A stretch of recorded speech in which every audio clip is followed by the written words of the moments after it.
Happy December, everyone. Welcome to our year-end meetup for South Asian Success and our CS Talent Outlook with the authors of the CS Talent Playbook. I'm so excited to have Swati, Elizabeth, Asia May, Julie, and Kristen here. And in kind of a new format for us, I get to interview them, which is kind of fun today. But also for those here, I want to definitely reserve time for you to ask your questions of the group. So we will have plenty of time for that today. I do have a cold. I'm probably going to be coughing in the middle of this. It sounds worse than it is. So I'll just put that out there. It's really not too bad. I'm at the tail end now. Um, well, as I said, it's December, which is crazy. So we did a little kind of look back, and that's really what today's about. Just a reminder on a couple of our logistics. If you wouldn't mind keeping your microphone muted, we do put our videos on YouTube, so it just helps with background noise. If you have a question, you can use the chat. You can wait to the end. Since we are a smaller group, you can also, raise your hand, chime in. We have kind of different opportunities where we'll take a pause. Be engaged. We do want to hear from folks. And then, as you all know, we put our videos on YouTube so that they're visible across the globe to anyone that needs them. And our agenda for the year, we're going to do a quick recap of the year. I looked back on the year and I was honestly like, oh my gosh, we did a lot this year. And we also had our first ever mentorship program that Kirti ran. I don't know how many, only a couple of our mentorship folks are on the call, but I think it'll be really nice to get to recognize some of our mentorship winners as well. And then we're going to get into setting yourself up for success in 2026 and beyond with the CS Talent Author crew. So kind of wanted to take a little sort of, I don't know if it's a twist, but take a different lens on how the book was written and thinking about how can you better plan for the year ahead, the years ahead, right? Customers, whether you're in customer success, whether you're in revenue, whether you're in an adjacent function, what are things that we could look forward to as we're thinking about the ever-changing landscape that we are in? So that is kind of the plan for today. Reminder about South Asian Success. We are a collaborative space where customer success and revenue professionals who identify as South Asian can celebrate our shared culture, learn and grow together, and drive diversity in thought and practice for our workplaces. We're a global community. We are online and sometimes in person. I don't know why it says in future. I need to change that slide because we have done some live events in the last 2 years, which we're very excited about. I'm really hoping in 2026 to get to do more live events with everyone and meet people because it's just wonderful when we get to do that. South Asian Success is sponsored by Customer X Success, which is my company, which is a customer success consultancy, and you can find out more about it at the link there. I couldn't even, whoa, I'm sad to say this. My slide got messed up, you guys. I don't know what happened. I'm going to have to refresh this slide at some point and bring it up for everyone and put it on a LinkedIn post or something. We had a lot going on this year. There are some critical people missing from this slide, unfortunately. I don't know why, Canva error. But we had an awesome year. We actually did, I think I counted 18 different types of events this year. And that was not our objective starting the year. We were just going to try to do things that people needed to start the year. And we changed up our format a little bit, bringing in folks that, had sort of high impact areas that our community could be supported. And maybe folks that globally aren't as easy to work with, right? Like you don't necessarily have, the same ability to connect with some folks. So we had a really great year. It was awesome. Asia May was one of our speakers as well. And so we're happy to have her back. A couple of the people missing here are Bhumika Arora. He talked to us about her journey to entrepreneurship. And then the last one is actually today's. So that's the last slide that's not shown here, which is unfortunate because it looked really cool altogether. But if you do want to ever revisit any of this content, it all lives in YouTube. It's available. And you can go back and revisit it and find nuggets from all these wonderful, wonderful speakers that we had this year. We also did a couple of live events. So Rohan hosted a Toronto live meetup we were able to do a live meetup in New York with a cross collaboration between several different CS communities, which was honestly one of my favorite events of the year, just because I'm biased in that way. We had a couple of focused chai chats this year. We did our annual Women's Day chai chat, and then we've had just some community time, right? And I think time for people to get to know each other, talk about what we're working on in 2026 and other topics of the day. Our chai chats, if people don't know, they've been small but mighty. We've had great career connections that come out of the chai chats, so I'm very proud of that. And then we did have some partner events as well with some partners outside of the community, such as Sheena Yap Chan, who wrote Bridging the Confidence Gap, and then Akriti Babaria from Culture Kazana, who makes cultural toys for kids. So some kind of fun, different things that we did here. And I love to see the chats, by the way. Please keep dropping them in. And yes, Elizabeth, I'd love to have a live chai chat here in Chicago someday. So maybe we can even have that happen and go to a chai spot. That would be really fun. So it was a wonderful year. And I just want to say thank you. Thank you to all the speakers. Thank you to all the steering committee. I didn't even include on here, and I feel bad about this now at the moment, you guys. We had our amazing content team also writing blog content. So thank you guys for all the efforts because I couldn't, none of this could have been done without the community, the amazing CS community that we have. So thank you all. And hopefully we have an excellent year next year. We have some things to look forward to, and we'll be talking more about that later this year, early into next year. I'm going to shift over to mentorship. Kirti, would you like to take a little time and talk about the mentorship program? Because I know this was something that you spearheaded and took on a lot of a great effort for. Yeah, thanks, Parul. Feel free to, continue on. I think you're on a roll. And if there's anything to add, I'm happy to jump in. Okay, sure. So this year, Kirti came forward on the steering committee for the first year, and she said, I wanted to try to do a mentorship program. Believe it or not, it was one of the first things I wanted to do with South Asian Success when we launched it. Never got to do it. So this year we actually put it together. We launched in May. We gave people 3 months to sign up, a long time to sign up. And then we launched our first ever global mentorship program from September till November. It was really cool because we had people meeting matches literally from different countries. So that was one thing that I thought was very beneficial. We also had people with different skill sets and different needs coming to the table and meeting up. I know some folks here were mentors or mentees, and thank you for completing our survey as well. But I generally got the sense that the experience was very rich. I will say it's not easy to run a mentorship program, right? Because it is something that typically takes a lot of effort. And so I have to say thank you to Kirti because she really led the charge on getting all the logistics together. So thank you for doing that, Kirti. We also added something cool to the mentorship program. I've heard in the past from mentees or mentors that like people don't often show up to mentorship, which is a really unfortunate thing, but I think we know people get busy. So what we did this year is we introduced the concept of how can we not only just encourage our mentors and our mentees, but how can we also incentivize them a little bit. So we reached out to some of our amazing CS community vendors, including actually Swati and Kristen, who happened to be on the call.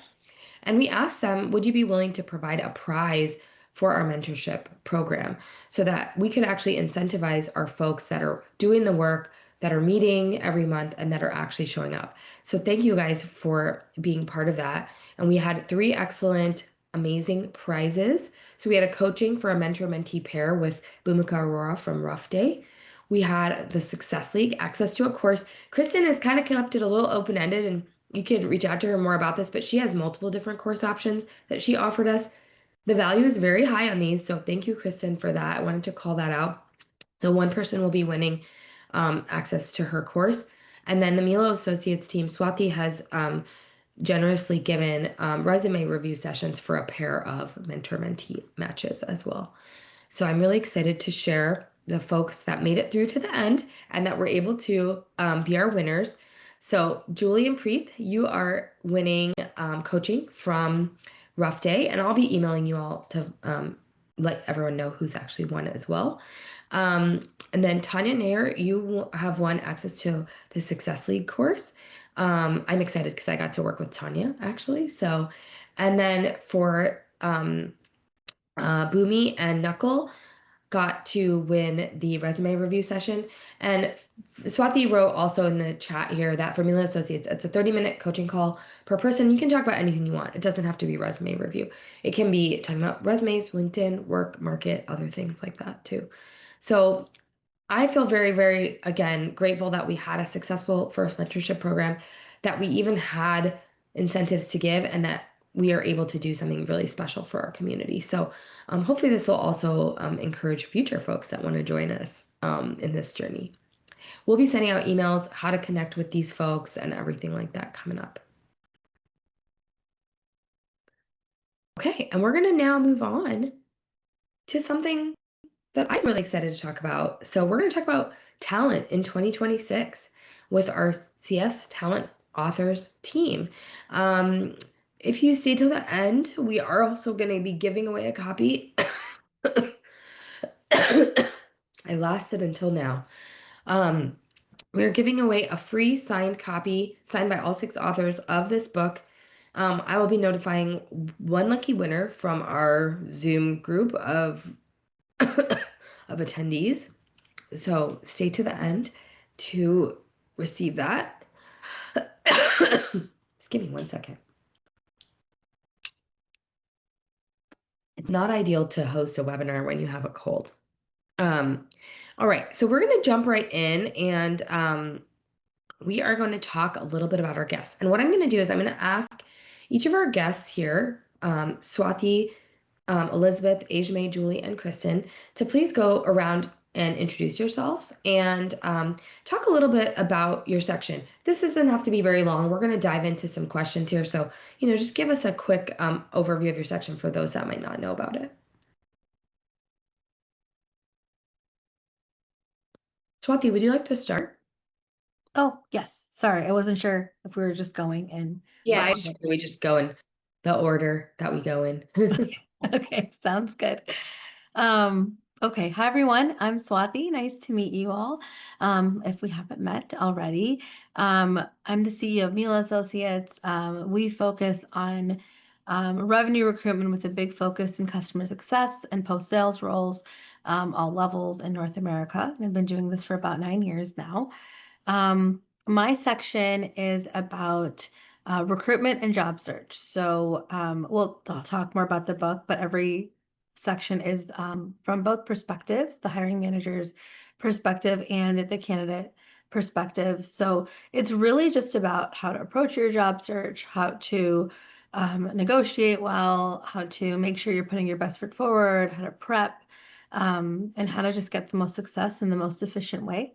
And then on the job search side and on the hiring side, it's really just also same thing, but like making sure you're preparing for getting the right candidate, right? Making sure everyone's aligned, making sure you know what you need, and then having a really positive candidate experience.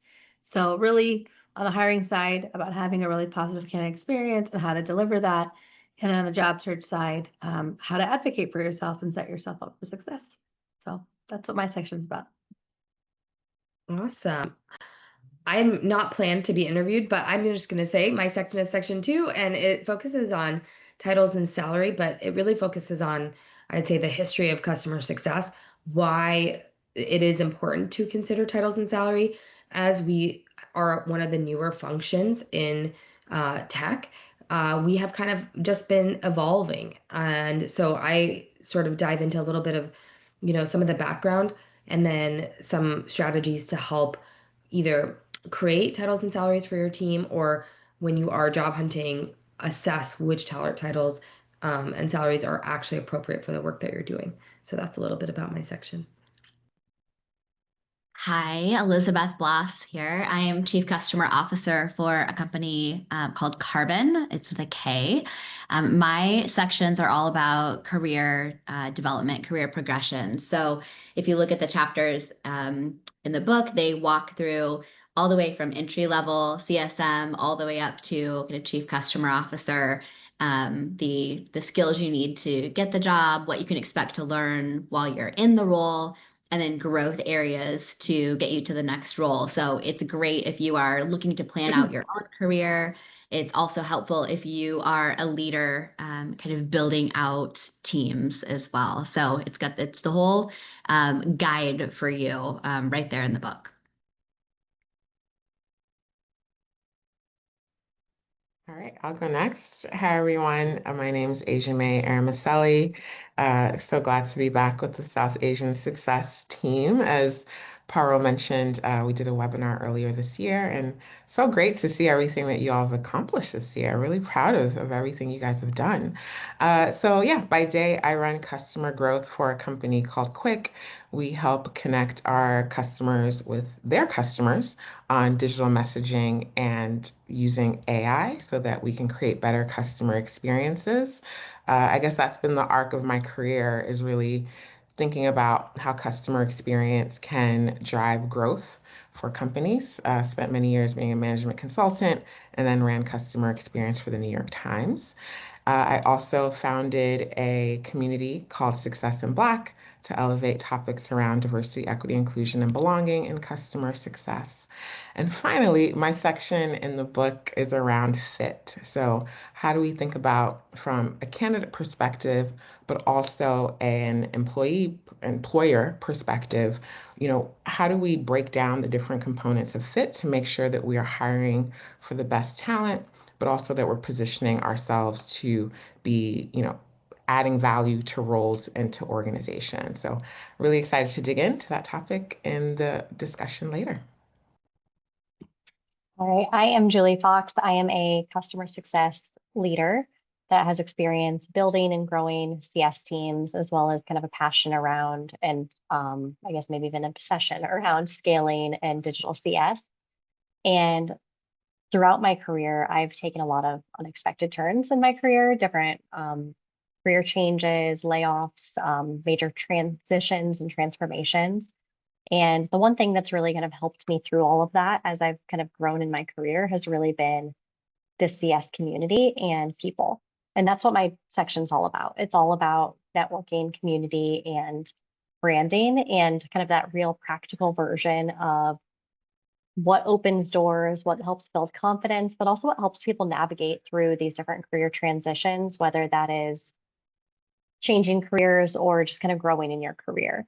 So my section, my chapters, both from the different perspectives, are all about how to show up, how to get known, and if you are a hiring manager, how to also lean into the community and networking in order to help build really effective, really impactful teams. Hi, I'm Kristen Hayer. I'm the CEO of the Success League. Our company is a training and coaching firm that is focused on working with organizations that need to build really top performing account management, customer experience, customer success folks on their team. And of course, my part of the book is all about training. And so, if you're thinking about each of us wrote a section that's related to candidates or job seekers and also related to companies and leaders. The company and leader part of my chapter is really all about how leaders in this field can help to make sure that their teams have a very comprehensive training path, both initially when they join the organization and on an ongoing basis, so that they continue to grow and develop, and so that you and your team can have a growth mindset, which really has been proven to create top performance in terms of companies that embrace that kind of approach. From a candidate standpoint, it's really how you can take ownership of your own education and make sure that regardless of the company you're working for, you have an opportunity to grow your career effectively. Awesome. Thank you all. Okay, I'm going to unshare so we can have our conversation now.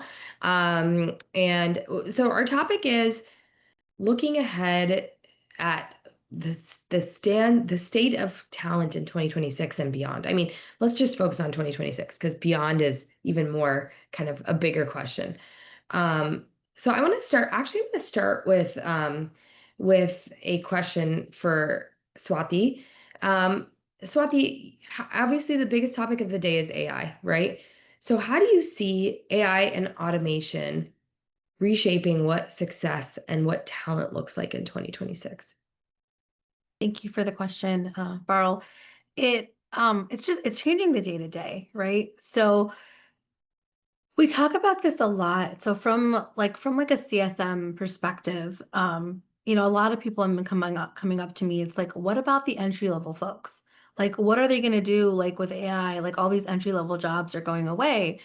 And I find that question so interesting because we've always had technology change, right? Like we used to have like the phone booth, right? Like we used to like look in encyclopedias, and now we have internet, and then we got internet, and now we have AI, right? So it's not like entry level jobs ever went away; they just changed. We have new entry level jobs, right? And people need to level up. And I think with AI, so when it comes to specifically to like the CSM role or the talent success role, it's super fascinating because I think it's just people who are going to want to learn AI, and we've all talked about this, who are AI curious, who want to be AI fluent, they're just going to be better at their jobs, right? They're going to move faster when it comes to the things that are very time consuming right now, and they're going to be able to spend more time with customers. They're going to get better results.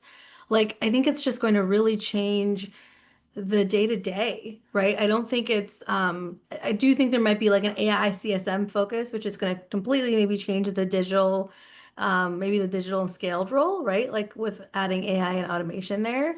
But I really think it's just really going to change the day to day of success talent. I don't think it's going to, and then when it comes to like the CSM role, I think it's just going to level up like what entry level looks like, just like every other technology boom we've had faced. So I know that wasn't exactly the question, but I felt like that was really kind of related to how success talent's going to change and look like in the future.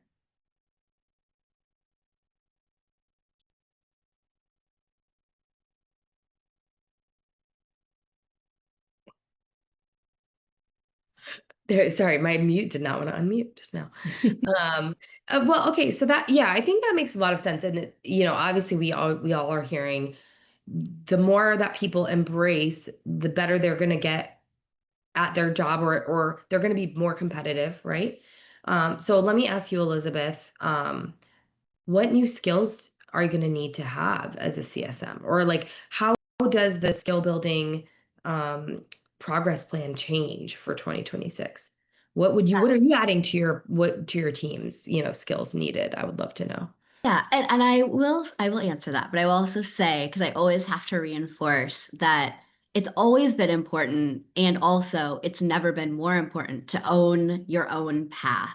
And so I always like to, tell my team as well, if you're waiting for me to have the career conversation, I mean, I probably will because I'm super passionate about it, but it's a two-way street. You have to come to your manager and be prepared to have those conversations because it really is mutually owned. So own your path and kind of create your own momentum in your career.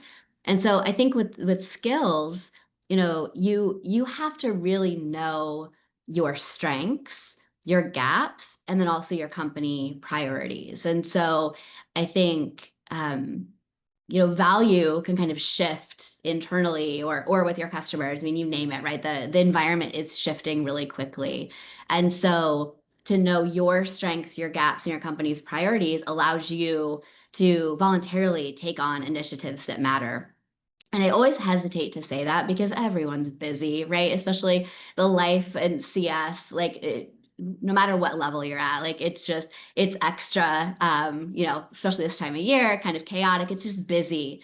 But that is something that I always did in my career all the way, identify a need and then volunteer to kind of take on that initiative and drive it because you can build skills while doing that.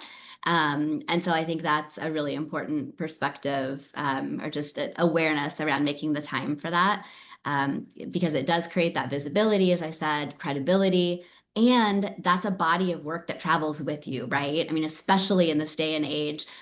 Julie kind of alluded to this too. You're not likely to be with the same company for years and years and years, right? It's just there's a lot going on in our environment.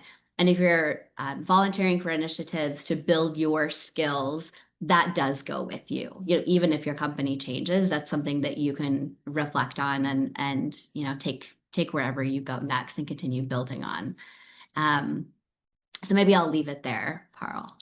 Yeah, no, I think that makes sense. I mean, like, I used to call it side gigs for my teams because I'm like, there are always things to learn, and like, you can learn for the team. You can be the admin for the team, you can be the team leader and help also with adoption if you do choose to take on a little bit of extra learning. And obviously, it's hard to say that, everybody's busy, but if you don't do learning, if you're not taking time to learn, you probably are going to unfortunately fall a little bit behind, right? So that is just the reality. You were just talking about a little bit of like job changes, right? And people who might actually be displaced. And so for Julie and HMA, I kind of have want to talk to you both about that. First, I'm going to go to Julie. So Julie, if someone is navigating a change or a layoff or something right now, what would be some advice that you would give them in this new landscape, right? Like, Yeah. what have you heard from kind of the network and the community? Yeah, absolutely. First of all, I'd say, and I say this in the book, but this is just something that I've lived myself. When you're going through a layoff, it's a very isolating time. You go from being consumed in your day-to-day work and constantly checking Slack and your email and all of the different things and being so busy to having a very different type of schedule. And so I think leaning into the community and kind of navigating that and making sure that you don't have to do this alone. This is not something that you have to navigate on your own. So the more that you can lean into your communities and your network, whether that's for opportunities, and obviously that can be very beneficial, but also just from like the human aspect of like having people that you're connecting with on a regular basis that you're checking in with, and that you're helping other people as well as them helping you. As far as kind of, I think, navigating these changes, one thing that I'll point out, I've been through a number of layoffs or kind of org changes throughout my career, both on like where I've been impacted, but also where my teams have been impacted. Um, One thing that I do want to make sure to share with people, just because I know this is a very sensitive time for people, is that oftentimes what I have found is that change really brings a certain sense of clarity, whether that is giving you an opportunity to pause and be like, what do I want to do? What vertical, what do I like about my role? What do I not like? Like, it gives you a chance to pause and really reflect. And so taking the time to do that, I think, is really beneficial. And you can do that on your own, or you can do that through like navigating with other people or coaches that can help you through that. But truly, any change that I've navigated, I look back on it and know that, like, okay, this all got me to where I am now. And I can always look back, and obviously hindsight's 2020, but I'm full of gratitude for the different experiences, even the layoffs that I've been through, because each of those experiences gave me an opportunity to pause, reflect, and kind of take my career in the direction that I wanted to. And it's something I just recently went through kind of another career change. And this time around, it felt a lot different because over the years, as I've leaned more into the community and as I've gone through these experiences, I had a very different sense of almost like calm confidence through it, that I went into it knowing almost immediately, best thing that could have happened. This is going to lead me to something better. And I need to pour my energy into my future versus kind of taking like a different approach that I had taken previously. And so I think that's something that I urge you guys to do if you're navigating a change right now, is just to take that time for yourself and know that like there's going to be good that is going to come out of it. Not to diminish the hardness that is the moment, because it is hard, but know that the work that you're putting in, that it will pay off, and that you will have that moment in the future where you'll be able to reflect on this with a lot of gratitude that it helped you get to wherever you're going to be next. Yeah, I love to hear that. I mean, I think it's unfortunately there is that like frazzled kind of feeling when you are displaced or out of a role, right? And the things that you've been doing, that the way you describe that, like I think many of us can relate if you've ever gone through it. It is a weird, sentiment, but when you are able to find kind of what you really need, and that's where like I think your section is really important, is like when you are maybe the fit was wasn't always right, right? And even if it was the company that you wanted to work at forever, there's going to be another place for you too, right? And there's going to be ways to find that. So I guess Asia, for you is like, you're probably hearing from a lot of people too, navigating change is challenging. Now all of a sudden, first we said CS, you gotta be commercial. Now you gotta be this. Oh, now you gotta adopt all the AI. What does finding fit look like? How does that fit framework change in the times that we're in? Yeah. First, I just want to say, like, I'm so inspired, and so I admire Julie's like perseverance and just like your leadership through the changes that you've had. I've borne witness a little bit with kind of us working together, but yeah, just super proud of you and excited for your next journey.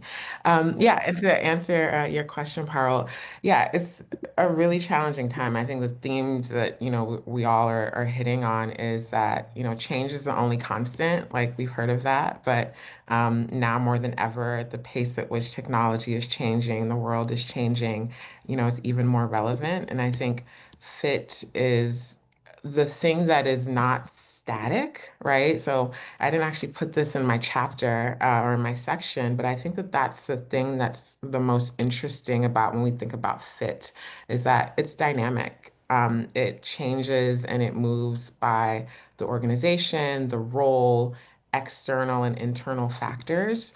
And I think what I want to leave folks with is the fact that as employees, we have agency in evaluating and reevaluating, how well we fit within a particular role that, we started off doing, an organization that could be changing as well.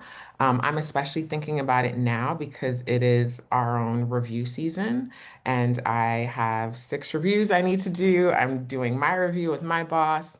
And so, really, having an honest conversation for my team, are these still the right roles? How do we change the role a bit more to accommodate for things like AI? How do we accommodate for things like where we're headed as an organization? But as someone who's doing my own review for my boss, that's something I'm having to think about as well is, do I have the right skills and the right competencies for where our organization is headed? Do I even want to do the things that my JD currently has? And so I think what I'll leave folks with is we all have agency um, to think about that and to sort of do the work that's required. I think now's a good time. We're all in a reflective mindset. Think about the job to be done in your role, but where the organization is headed and how you think you can bring the best value. And so, the FIT framework has those 3 dimensions. One is the competency and the skills of the specific role and the job to be done. The other is around the team and the maturity of your customer success organization. Do you have the processes and tools already in place, or are you still building them, or are you reevaluating them, right? And then the last one is around, the company and, the broader concept of culture fit, right? How does the organization make decisions? And, is it aligned with how you like to work and how you like to be rewarded?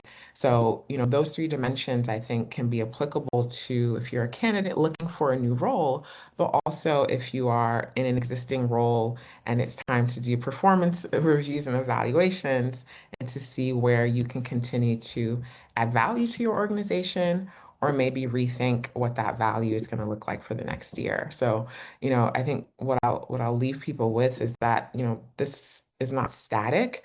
It's meant to evolve and it's meant to kind of change over time as well. And you have agency in that process.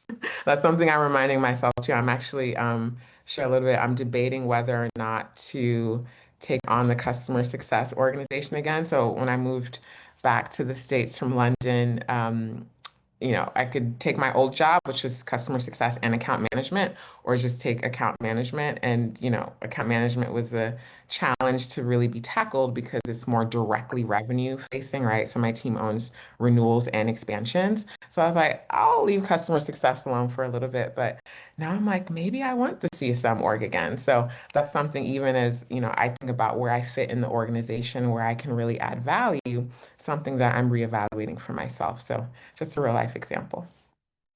Yeah, I love that. And while you were talking, I literally was like thinking about, oh, wow, all of our journeys are like that. The fit does change. It has been kind of a fluid thing, right?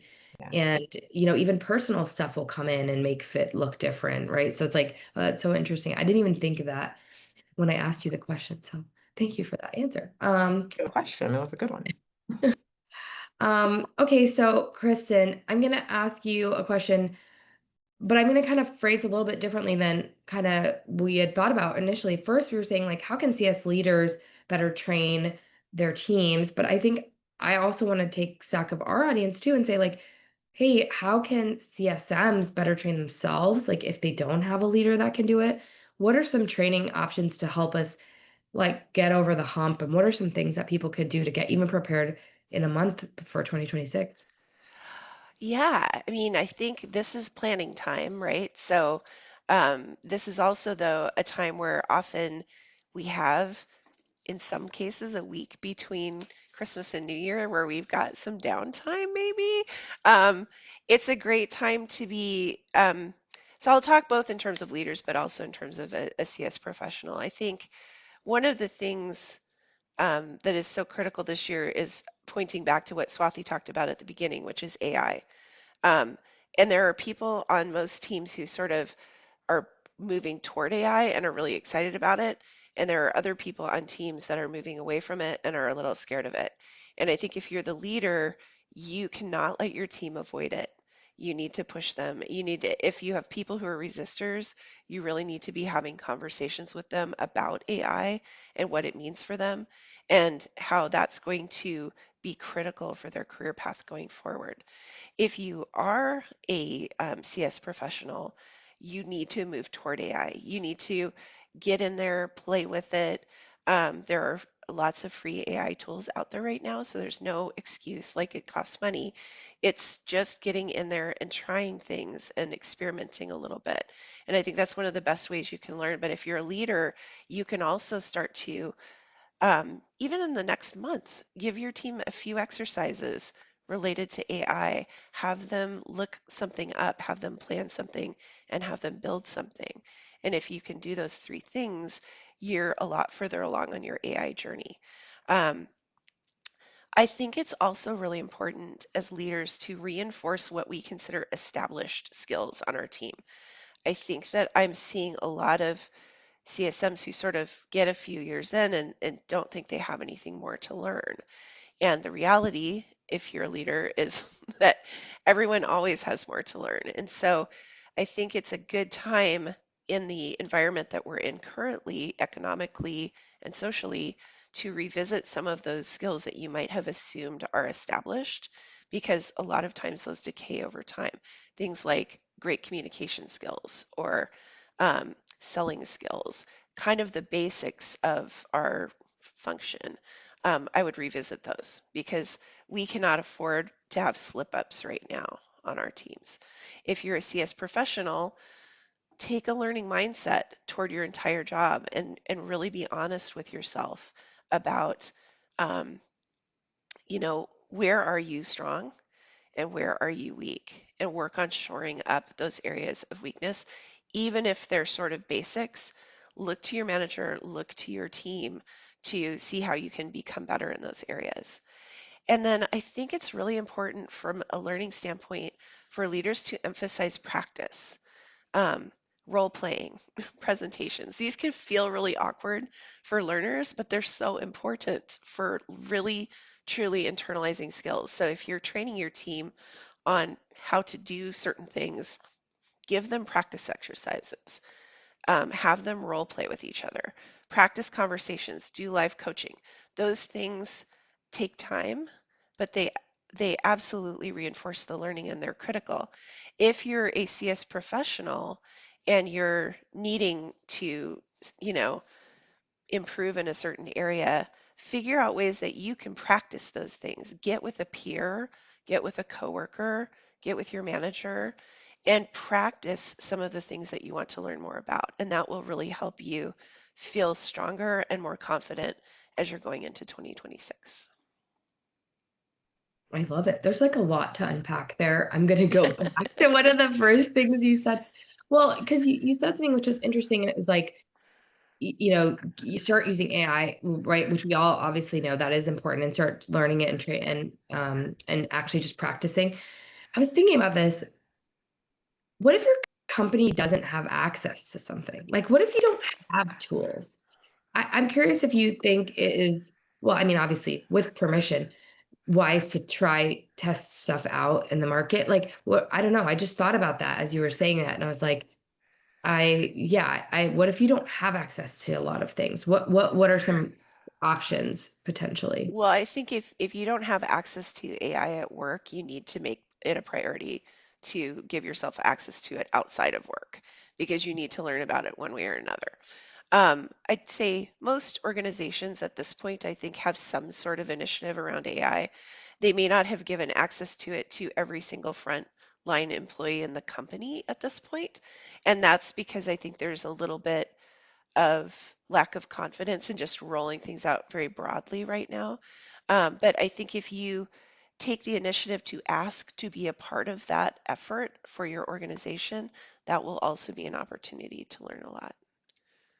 Oh, I love that. And that goes back to what kind of Elizabeth was saying. Maybe be the person to spearhead the initiative, Yeah. and then you can take on the learning for everybody. Okay, so I want to save some time for questions too. So I'm going to go to like our round robin group questions next. And so just for ease, we can stay in maybe the book order since that seems to work. What did you personally do, Swati? And if we could keep these answers short, because I want to do two of them. What did you do personally to level up your own skills in 2026? And we'll start with Swati and go around. I mean, we co-wrote a book. Just kidding. Just kidding. I would say I feel like I've been working really hard to like ask better questions of my clients, like more business questions to really understand what's going on beyond just the talent side. And like there's just so much going on when it comes to like how the revenue is changing, like where their budgets are, where they're putting money, like, in the business, just to like understand that from a broader scale, because there hasn't been as much money for talent the last couple of years. And so when they are working with us, it's really like what's the business decision and the business initiative behind it. And so just making sure I'm understanding that so I can become smarter on that, I think has been really been my focus. Love it. Nice. Elizabeth, what have you been doing? I was waiting for you to answer first, Parl. Oh gosh. Okay. I mean, I've been trying many AI tools, many, some of them failing for me. But one of the things I think is that's the hardest thing for me is I have like this certain bit of like fear with rogue AI. So I did have a tool that went rogue and like posted stuff on my social media and it wasn't really nice. It wasn't good. It wasn't bad. It wasn't very nice stuff. It was like very badly posted. And so I like turned it off. And I wrote an article about this recently. I just turned it off. I was like, I'll come back to this later. But I think the learning is going to be how to like live with it and manage it, just like an employee who may not always do everything perfectly, have to figure this part out. So now I'm like teaching myself like I need to go and reactivate and turn things back on. But yeah, I've been dabbling quite a bit with AI because I think for me it definitely helps as a business of one right now, one plus like contractors that I work with. It just helps with my efficiency a lot. Yeah, that makes sense. And I of course, I'm going to say AI too. I would say this year I spent more time on kind of the connectedness and automation, about how I can really use AI. Not as much into the agentic yet, but I've been working with a contractor actually to help. Time is finite, right? So but to help me do a lot of analysis, like for instance, you can take, all of the transcripts from our implementation calls, say, year to date, and kind of pull out trends and just like depending on what you want to know, right? Target it in a certain area. And I have 10 AI projects going right now. And the interesting thing that I've been thinking all year is that I can get so much insightful data, like truly to help make data-driven decisions at like the blink of an eye.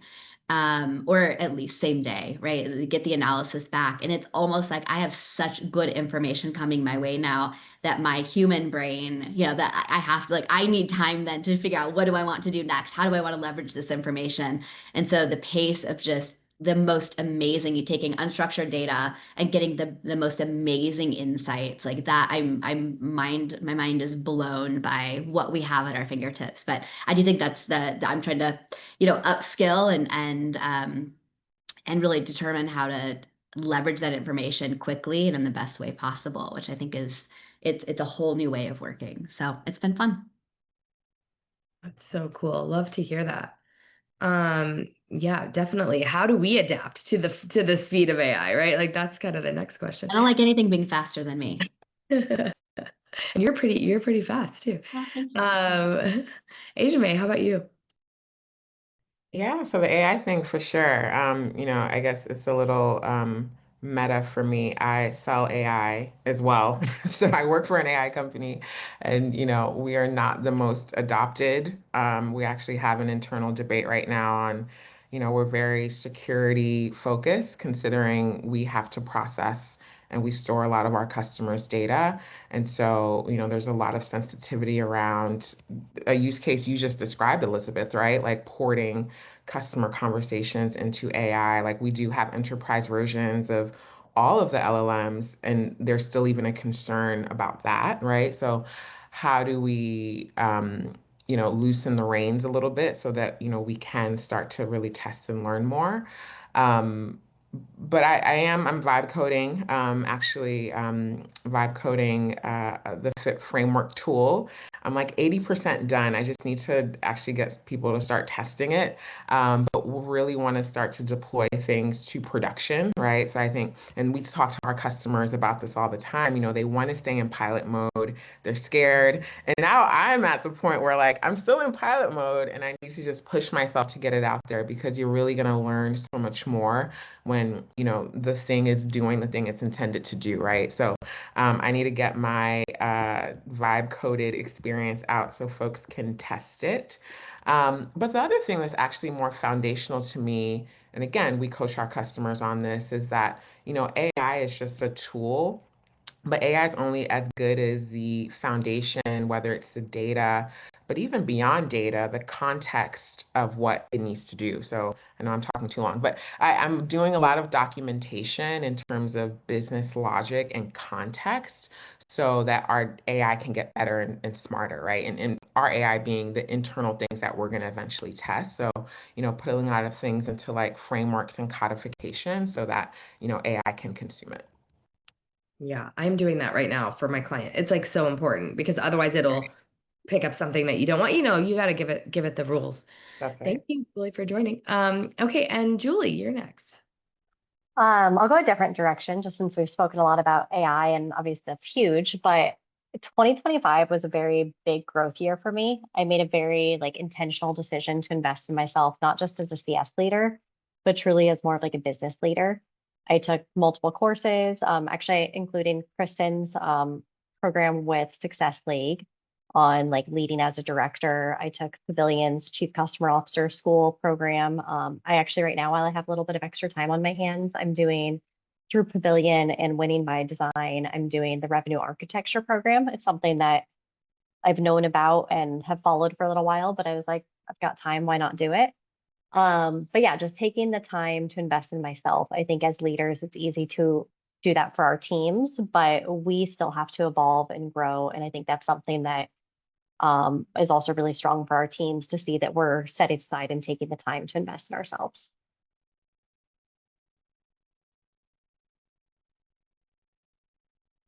Again, a mute issue. I love that because I do think learning is really, really an important, like even just like core skill learning, right? Is something that we often don't get time for. So it's really nice. I wrote down actually that you did some of these, kind of look into one of them.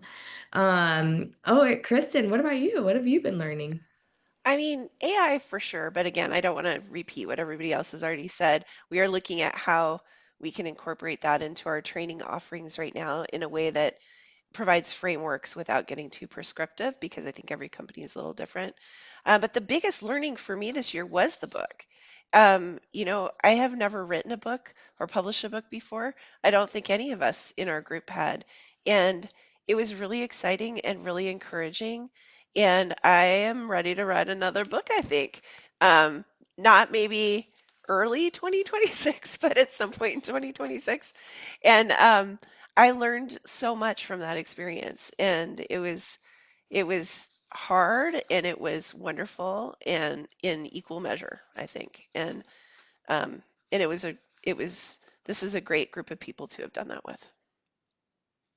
Yes, I learned a lot having had done publishing before, but not even, and then this was next level. So that was a great Yeah. learn. Well, I wanted to see if anyone has any questions from the group. If anyone would like to ask any, I think we got one in the chat actually from Linda. Which AI tools do you suggest for beginners who would like to approach agentic AI and vibe coding? Elizabeth mentioned ChatGPT, and I do think ChatGPT also has just released like a new vibe coding tool. I just got, yeah, you guys, we probably all got that update. Any other recommendations? I'm seeing a couple in here already. I'm hearing really good things about Claude, especially for writing tasks. Um, I haven't used it myself, but it is for artists and writers, I think, a better option than ChatGPT. I think Claude came up in like the New York Times today as like the preferred tool for many executives as well as like a Mhm. operational management tool, which was interesting. I haven't used it myself. I haven't yet, but I'm going to.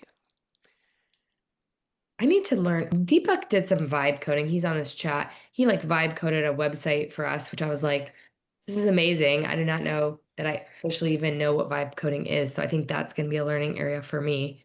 I think I can guess, but I don't think I've got it down. Any other questions from the group? Oh, Google AI Studio. That's where you did it, right, Deepak? You did your vibe coding, I think, in Google AI Studio. Yeah, I use Google AI Studio. Yeah, yeah. It's good for Um, agentic, for beginner friendly also. oh, Fully nice. text based. What is vibe coding? Great question, Linda, because Yeah, I would like that answer in a way too. Yeah, we talked What about, I exactly? know Here's the Swati and I link. talked about this. I mean, to me, it's just like you tell it the thing you want to do. So I'm also trying to vibe code my new website. So I like put in my resume, my LinkedIn profile, and like a few of like my speaking things and all of that. And I said, I want a professional website that highlights my, X, Y, and Z.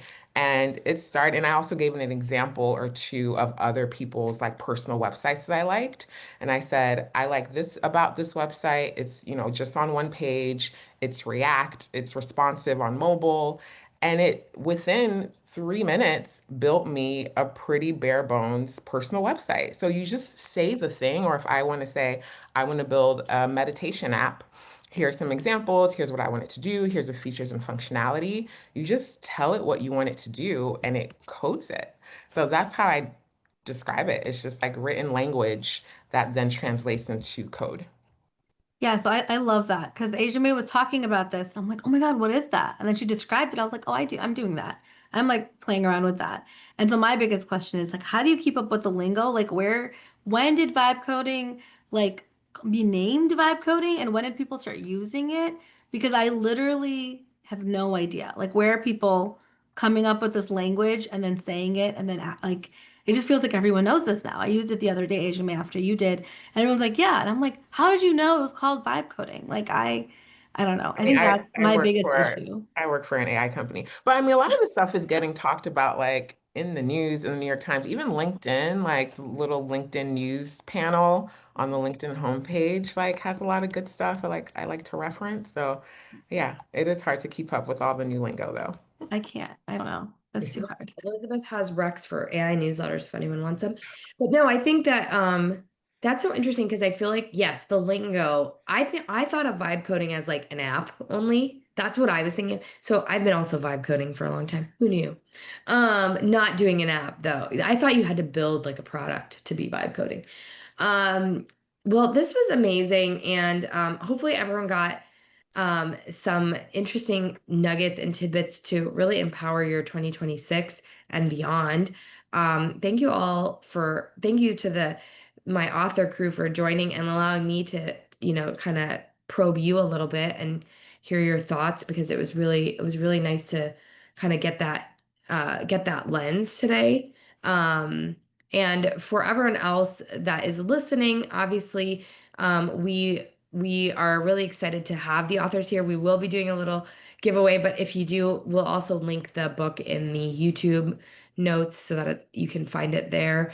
I hope that everyone here has a wonderful December, end of year. If you celebrate holidays, if you just want to chill out and rest, like I want to do all the things. I wish you all a really wonderful end of year. And thank you again for joining. Thanks all. Thank you. Bye, everyone. Thank Yeah. you. Thank you. Happy holidays.